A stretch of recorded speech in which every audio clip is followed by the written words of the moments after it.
7h09, nous allons parler d'Anne, cette dame de 94 ans qui a dû quitter, qui a été mise à la porte de sa maison de retraite vendredi en raison de payer. Les enfants n'ont pas payé et elle-même n'a pas payé ce qu'elle devait à la maison de retraite depuis 2 ans. Le fils d'Anne, l'un des fils, parce qu'il y a plusieurs enfants, n'est pas là. Ben oui, il devait être là, il n'est pas là. Il nous avait donné son accord pour intervenir en direct. Nous allons le rappeler. Décidément, ses enfants sont souvent absents. Mais dans tous les cas, il n'est pas là. Il est lui-même gynécologue à Antony. D'ailleurs, c'est là où se trouve cette dame de 94 ans, Anne. Elle est actuellement à Antony. Apparemment, elle va bien. Elle est sous surveillance médicale. Eh bien, je regrette qu'il ne soit pas là. On va essayer de rappeler, mais il nous fait faux bond, décidément. En revanche, nous avons avec nous Richard Claverie, coprésident des maisons de retraite Villa Beau Soleil. Bonjour. Bonjour. Merci d'être avec nous ce matin. Encore une fois, je regrette que l'un des enfants ne soit pas avec nous parce qu'il pourrait nous donner sa version des faits et surtout les dernières nouvelles sur la santé de sa maman. Elle devait combien, Anne? Bonjour, elle devait 40 000 euros. 40 000 euros depuis combien de temps? Depuis 2 ans environ. Depuis 2 ans. 40 000 euros... J'imagine que vous avez tout fait pour essayer de récupérer cette somme. Bien sûr, on a passé énormément de coups de téléphone aux enfants qu'on a pu connaître, principalement l'un qui est François.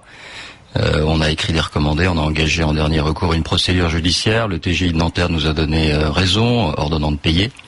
Et puis nous avons régulièrement résilié le contrat et ensuite organisé un retour à domicile en prévenant la famille à de très nombreuses reprises, y compris par recommandé, dont les accusés de réception nous sont revenus. Oui, mais enfin, vous avez prévenu la famille par recommandé, vous n'avez pas eu de retour, si j'ai bien compris.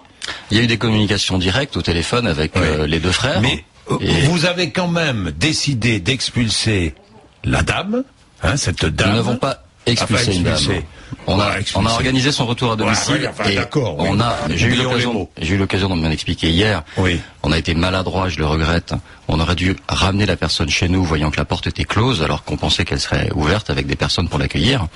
Mais je voudrais quand même qu'on... C'est-à-dire que vous ne saviez pas quand même si elle allait être accueillie, puisque vous n'aviez pas eu l'un des enfants au bout du fil, si j'ai bien compris. On a eu un des enfants au bout du fil. Je pense que c'était d'ailleurs le gynécologue. Il ne vous a pas dit, j'attends ma mère à la maison bon, vous avez décidé de la chasser, enfin de la chasser. Vous avez décidé de faire en sorte qu'elle vienne me rejoindre, mais vous ne saviez pas qu'il était là. Monsieur Bourdin, notez qu'on n'a pas laissé une personne âgée sur un trottoir. Non, on a pris une décision maladroite. Heureusement, c'est notre métier de nous occuper des personnes âgées. Oui. On a pris une décision dans l'urgence de la déposer à l'hôpital et ensuite on a organisé son rapatriement chez nous.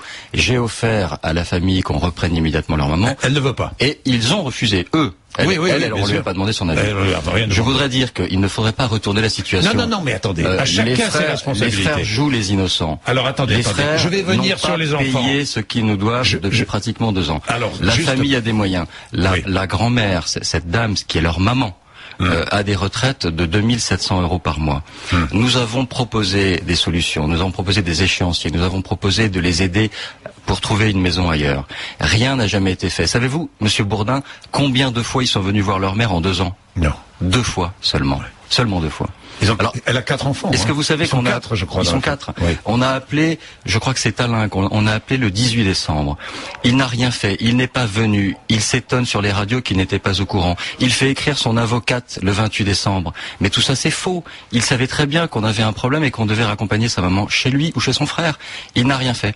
Nous n'avons pas abandonné une personne. Nous n'avons pas expulsé une personne âgée. Nous avons voulu faire réagir une famille et je crois que nous avons réussi, malheureusement, un peu à nos dépens, mais il se trouve qu'aujourd'hui, un fils sort du bois, décide de s'occuper de sa maman, et voilà qu'elle se retrouve à l'hôpital d'Antony. Oui, elle se retrouve à l'hôpital d'Antony, où il exerce d'ailleurs, je crois. Oui, il exerce de manière assez cynique, c'est un médecin de la région parisienne. Oui, il est gynécologue. Oui, c'est ce que je comprends. Donc je m'étonne que cette famille, qui a des moyens, nous fasse ce procès d'intention.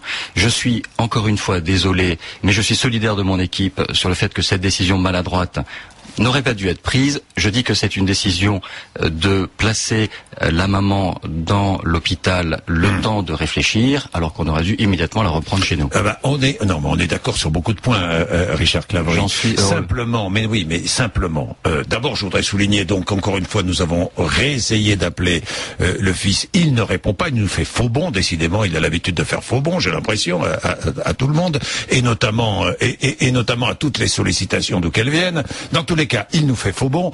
Richard Claverie, oui. Comment se fait-il que la décision a été prise? De quelle décision parlez-vous? La décision de la mettre à la porte. Je vais vous expliquer un peu notre métier difficile. Oui. Nous accueillons des personnes âgées qui sont débordantes, qui ne peuvent plus vivre seules chez elles ou chez leurs enfants. Bien sûr. Toutes nos équipes sont derrière elles, sur le plan des soins, sur le plan de l'hôtellerie, de la restauration, comme vous pouvez imaginer. Oui. Nous faisons des maisons de retraite de très grande qualité. Nous avons cette Combien passion. Ça coûte chez vous par jour? Ça coûte à Chaville entre 2500 et 3500 euros. Par mois. Oui. Tout compris. Ça coûte dans d'autres maisons de retraite. De 2700 euros. 2700 euros. Cette personne était chez nous depuis 2 ans. Il y avait un défaut de paiement depuis pratiquement 18 mois. Nous avons gardé la personne. Oui. Nous n'avons jamais ce genre de problème. Il nous arrive parfois d'avoir des familles qui ont des difficultés passagères et nous aménageons toujours les moyens de payer, d'étaler les sommes à payer. Mais là, nous sommes devant un cas qui est tout à fait particulier. Alors où était la légèreté? Quelle légèreté avez-vous commise? Je le reconnais, nous avons commis la légèreté de ne pas reprendre tout de suite la personne, cette maman, chez nous, et nous l'avons déposée à l'hôpital de Châteaudun. Oui, voilà. C'était une décision. C'est le juge qui décide de l'expulsion. Mais non, il n'y a pas d'expulsion, nous ne sommes pas dans le cadre d'un bail d'habitation. C'est une forme d'expulsion, non? Écoutez, c'est un retour à domicile. Je ne veux pas jouer sur les mots, je ne veux pas me défausser par rapport à la réalité, mais j'insiste sur le fait que cette maman n'a jamais été... La ministre Delaunay dit il y a violation du droit et de la dignité humaine. Je dis que la maison de retraite a agi en violation du droit et de la dignité humaine. Une personne vulnérable a été expulsée sur décision du directeur à la veille d'un week-end en période hivernale. La chambre d'un résident est son domicile sur le plan légal. Voilà ce qu'elle dit. Je dis que Madame la ministre réagit avec les éléments qui sont en sa possession et qu'elle a raison de s'indigner sur le fait que les valeurs humaines sont bafouées. Mais je dis, de qui parle-t-elle? Je pose la question, de qui parle-t-elle, Madame la ministre? Est-ce qu'elle parle des enfants qui ne sont jamais venus voir leur maman? Est-ce qu'elle parle de cette famille qui a les moyens de subvenir aux besoins? Est-ce qu'il faut se retourner contre les enfants, même devant la justice? Écoutez, nous avons entamé une procédure assez normale qui nous a donné raison et nous allons en effet nous indigner, nous retourner vous indigner, c'est une chose, mais vous allez quoi, déposer plainte contre les enfants? Écoutez, je vais voir comment les choses évoluent dans les prochaines heures, mais je vais essayer surtout de recontacter la famille, de reparler au fils qui refuse maintenant de me parler, pour qu'il puisse y avoir un dialogue, qu'il puisse m'expliquer pourquoi ils présentent autant de difficultés vis-à-vis de nous, alors qu'on s'est occupé de leur maman avec autant de passion, autant d'affection qu'on le fait pour tous nos autres résidents. Bien. Merci à vous, dans tous les cas. Merci d'avoir accepté franchement et directement d'être avec nous, d'être venu nous voir, Richard Claverie, parce qu'au moins vous assumez. J'aimerais bien que les enfants assument un petit peu mieux, peut-être, sans porter de jugement moral. Je suis pas là pour le faire. Chacun vit en conscience. Si vous me permettez juste un mot, allez-y. Notre métier, c'est d'offrir des moments de vie exceptionnels à des personnes âgées, et nous sommes en fait en support des familles. Nous ne pouvons pas faire notre métier sans les familles.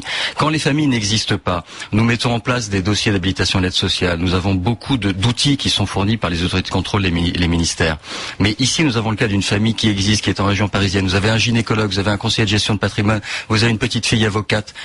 On est dans une sociologie où normalement les gens sont là présents, et nous étions démunis à ce moment-là.